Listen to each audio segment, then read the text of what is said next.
Yummy! Waiter,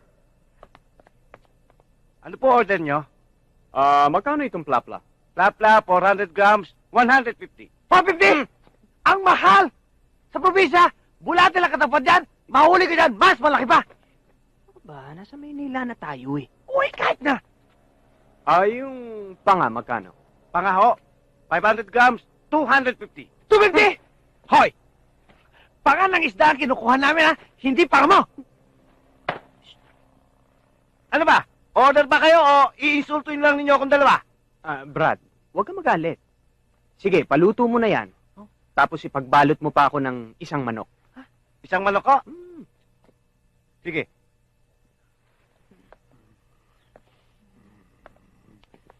Han!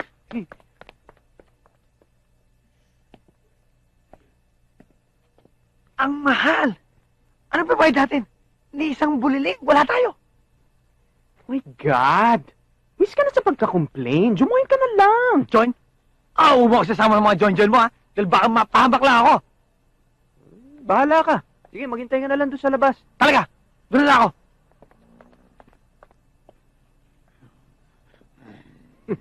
Walang ya.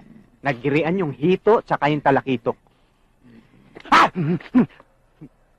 Hito! eh. Hito! Pasensya ka na. Nahawig na kayo eh. Saan ko ba dadali lang in-order nyo? Hanapin mo na lang ako doon. Ha? Sige.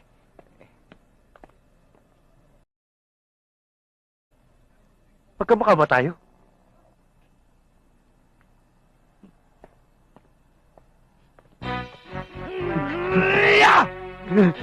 Hello? Sino to? Si sir mo ito.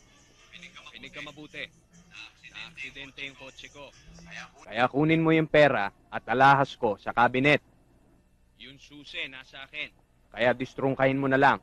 Ikaw ba talaga si Sir? Ako nga. Paano ka magiging si Sir? Katabi ko si Sir. Booking. Pwisit! Anak, maawa kayo sa matandang pulubi.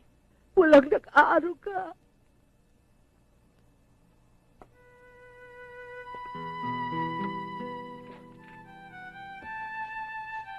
Lola, paano lang po tayo? Halos wala din nag-aruga sa akin.